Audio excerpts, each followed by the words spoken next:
ओम नमः शिवाय। आप सभी श्रद्धालु जनों का जीवन अमृत चैनल पर हार्दिक अभिनंदन है। हम आज प्रस्तुत कर रहे हैं श्रावण महात्म कथा का अध्याय 21। सावन का महीना शिव भक्ति का अनुपम अवसर होता है। इस अध्याय में हम जानेंगे कि कैसे भगवान शिव की आराधना से जीवन के समस्त कष्टों का नाश हो जाता है और व्यक्ति मोक्ष की ओर अग्रसर हो जाता है। आइए इस दिव्य कथा के माध्यम से हम शिव महिमा का स्मरण करें और अपने जीवन को शिवमय बनाएं। आज की कथा में श्रावण पूर्णिमा पर किए जाने वाले कृत्यों का संक्षिप्त वर्णन तथा रक्षाबंधन की कथा बताई गई है। संत कुमार बोले, हे दयानिधि, कृपा करके अब आप पूर्णमासी व्रत की विधि कहिए, क्योंकि हे स्वामी, इसका महात्म्य सुनने वालों की श्रवण इच्छा बढ़ती है। ईश्वर बोले, हे संत कुमार, इस श्रावण मास में पूर्णिमा तिथि को उत्सर्जन तथा उपकर्म संपन्न होते हैं। पौष के पूर्णिमा तथा माघ की पूर्णिमा तिथि उत्सर्जन कृत्य के लिए होती है, अथवा उत्सर्जन कृत्य हेतु पौष की प्रतिपदा अथवा माघ की प्रतिपदा तिथि विहित है, अथवा रोहिणी नक्षत्र नामक उत्सर्जन कृत्य के लिए प्रशस्त होता है, अथवा अन्य कालों में भी अपनी अपनी शाखा के अनुसार उत्सर्जन तथा उपाकर्म दोनों का साथ साथ करना उचित माना गया है। अतः श्रावण मास की पूर्णिमा को उत्सर्जन कृत्य प्रशस्त होता है। साथ ही ऋग वेदियों के लिए उपाकर्म हेतु श्रवण नक्षत्र होना चाहिए। चतुर्दशी पूर्णिमा अथवा प्रतिपदा तिथि में जिस दिन श्रवण नक्षत्र हो, उसी दिन ऋग वेदियों का उपाकर्म करना चाहिए। यजुर्वेदियों का उपाकर्म पूर्णिमा में और साम वेदियों का उपाकर्म हस्त नक्षत्र में होना चाहिए। शुक्र तथा गुरु के अस्त काल में भी सुखपूर्वक उपाकर्म करना चाहिए, किंतु इस काल में इसका प्रारंभ पहले नहीं होना चाहिए, ऐसा शास्त्रों में विहित है। ग्रहण तथा संक्रांति के दूषित काल के अनंतर ही इसे करना चाहिए। हस्त नक्षत्र युक्त पंचमी तिथि में अथवा भाद्रपद पूर्णिमा तिथि में उपाकर्म करें। अपने अपने गुह्य सूत्र के अनुसार उत्सर्जन तथा उपाकर्म करें। अधिक मास आने पर इसे शुद्ध मास में करना चाहिए। ये दोनों कर्म आवश्यक हैं, अतः प्रत्येक वर्ष इन्हें नियम पूर्वक करना चाहिए। उपाकर्म की समाप्ति पर द्विजातियों के विद्यमान रहने पर स्त्रियों को सभा में सभादीप निवेदन करना चाहिए। इस दीपक को आचार्य ग्रहण करें या किसी अन्य ब्राह्मण को प्रदान कर दें। दीप की विधि कुछ इस प्रकार है। सुवर्ण, चांदी अथवा तांबे के पात्र में भर दें। सेर भर गेहूं भरकर गेहूं के आटे का दीपक बनाकर उसमें उस दीपक को जलाएं। वह दीपक घी से अथवा तेल से भरा हुआ होना चाहिए और 3 बत्तियों से युक्त हो। दक्षिणा तथा तांबूल सहित इस दीपक को ब्राह्मण को अर्पण करें। दीपक की तथा विप्र की विधिवत पूजा करने से उस समय एक मंत्र बोले, स दक्षिणा सतांबूल सभादीपोयो मुक्तम अर्पितयो देवदेवस्य मम संतु मनोरथा। दक्षिणा तथा तांबूल से युक्त यह उत्तम सभादीप मैंने देव देव को निवेदित किया है। मेरे मनोरथ अब आप पूर्ण हो सके, ऐसी कोई वरदान दीजिए। सभादीप प्रदान करने से पुत्र पौत्र आदि से युक्त कुल उज्ज्वला को प्राप्त होता है और यश के साथ निरंतर बढ़ता रहता है। इसे करने वाली स्त्री दूसरे जन्म में देवांगनाओं के समान रूप प्राप्त करती है। वह स्त्री सौभाग्यवती हो जाती है और अपने पति की अत्यधिक प्रिय पात्र होती है। इस प्रकार 5 वर्ष तक इसे करने के पश्चात उद्यापन करना चाहिए और अपने सामर्थ्य के अनुसार भक्तिपूर्वक दक्षिणा देनी चाहिए। हे संत कुमार, यह मैंने आपसे सभादीप का शुभ महात्म्य कह दिया। उसी रात्रि में श्रवणा कर्म का कारण बताया गया है। उसके बाद वहीं पर सर्प बलि की जाती है। अपना अपना गृह सूत्र देखकर ये दोनों ही कृत्य करने चाहिए। हयग्रीव का अवतार उसी तिथि में कहा गया है, अतः इस तिथि पर हयग्रीव जयंती का महोत्सव भी मनाना चाहिए। उनकी उपासना करने वालों के लिए यह उत्सव नित्य करना बताया गया है। श्रावण पूर्णिमा के दिन श्रवण नक्षत्र में भगवान श्री हरि हयग्रीव के रूप में प्रकट हुए और सर्वप्रथम उन्होंने सभी पापों का नाश करने वाले सामवेद का ज्ञान किया। इन्होंने सिंधु और वितस्ता नदियों के संगम स्थान में श्रवण नक्षत्र में जन्म लिया था। अतः श्रावणी के दिन यहाँ पर स्नान करना सभी मनोरथों को पूर्ण करने वाला होता है। उस दिन वहाँ सारंग, धनुष, चक्र तथा गदा धारण करने वाले भगवान विष्णु की विधिवत पूजा करें।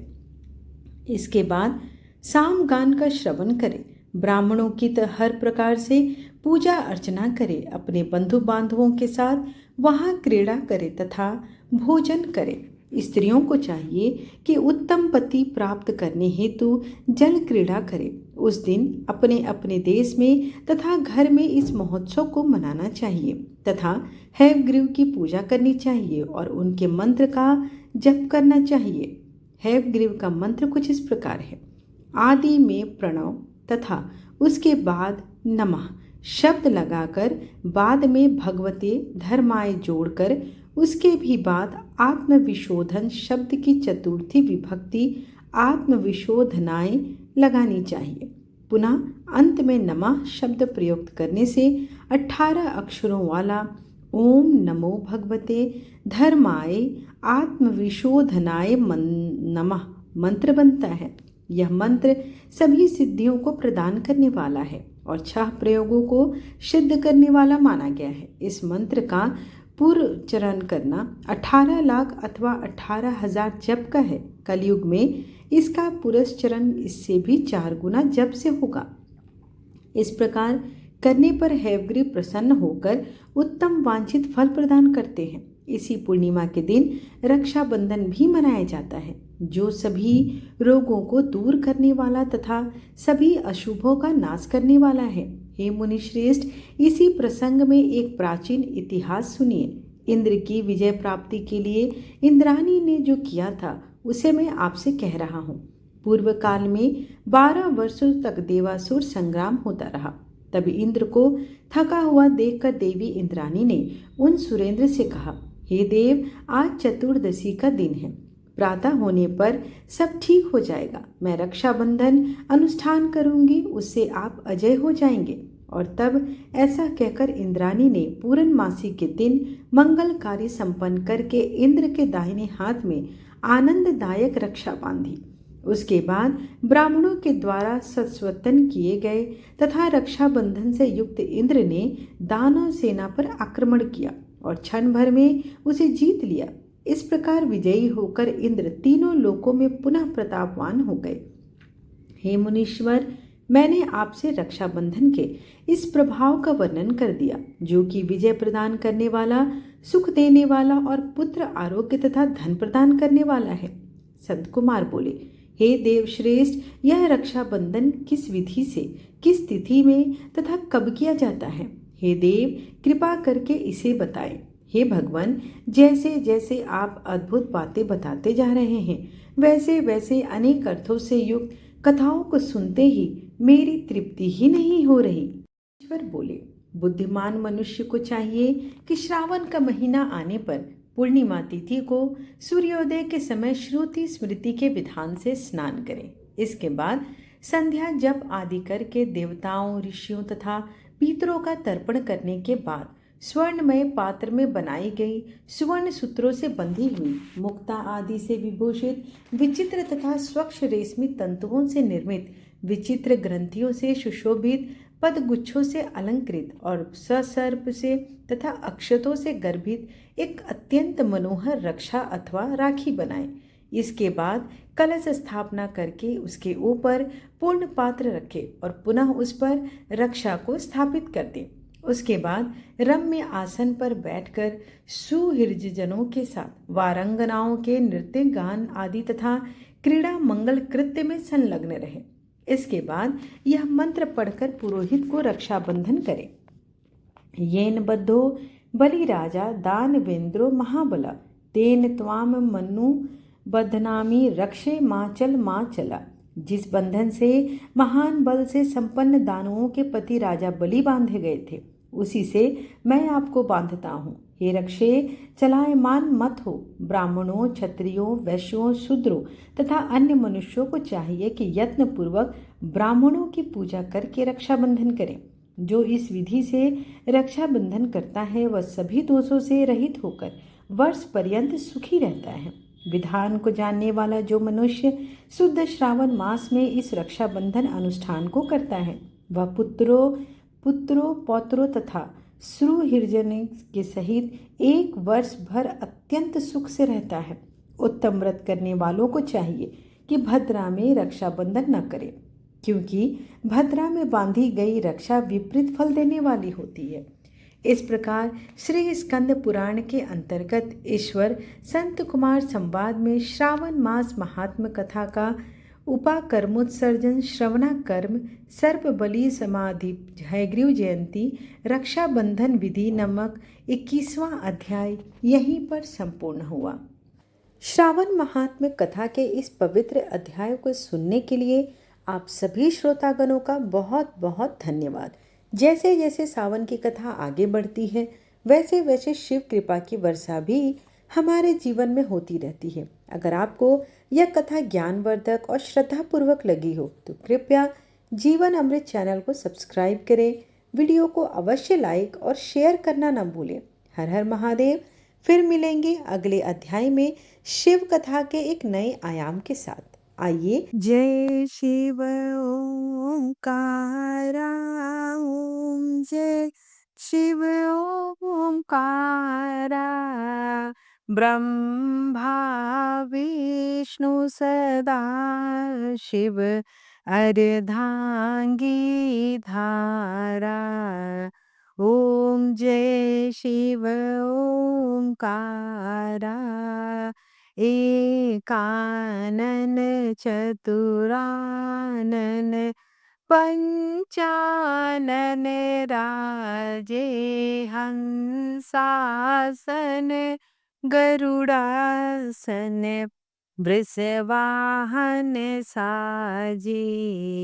ओम जय शिव ओंकारा, दो भुज चार चतुर भुज, 10 भुज अति सोहे, त्रिगुण रूप निरखते, त्रिभुवन जन मोहे। ओम जय शिव ओंकारा, अक्षमाल बनमाला मुंडमाला धारी, चिंदन मृग मद सोहे, भाले शशिधारी। ओम जय शिव ओंकारा, श्वेतांबर पीतांबर, बाघंबर अंगे, सनकादिक गरुड़ादिक, भूतादिक संगे।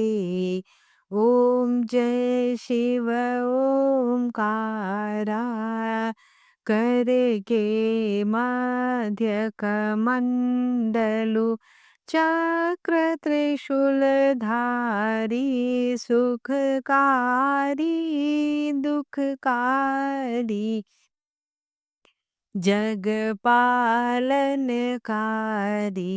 ओम जय शिव ओंकारा, ब्रह्मा विष्णु सदा शिव, जानत अविवेका, प्रणवाक्षर में शोभित, ये तीनों एका। ओम जय शिव ओंकारा, काशी में विश्वनाथ विराजते, नंदी ब्रह्मचारी, नित उठी भोग लगावत, महिमा अति भारी। ओम जय शिव ओंकारा, त्रिगुण शिव जी की आरती, जो कोई नर गावे कहत शिवानंद स्वामी मन वांछित फल पावे। ओम जय शिव ओमकारा कर्पूर गौरम करुणावतारम संसार सारम भुजगेन्द्रहारं सदा वसन्तं हृदयारविन्दे भवं भवानी सहितं नमामि। त्वमेव माता च पिता त्वमेव एव बन्धु च सखा त्वमेव त्वमेव विद्या द्रविणं त्वमेव त्वमेव सर्वं मम देव देव। आरतीम समर्पयामि शिव शंभू नमो नमः। आशा करती हूँ कि आपको आज की कथा और आज की वीडियो पसंद आई हो। वीडियो पसंद आए तो एक लाइक अवश्य करें और सब्सक्राइब जरूर करें ताकि मेरे आने वाली वीडियोस के नोटिफिकेशंस आप तक समय पर पहुंच सके। धन्यवाद।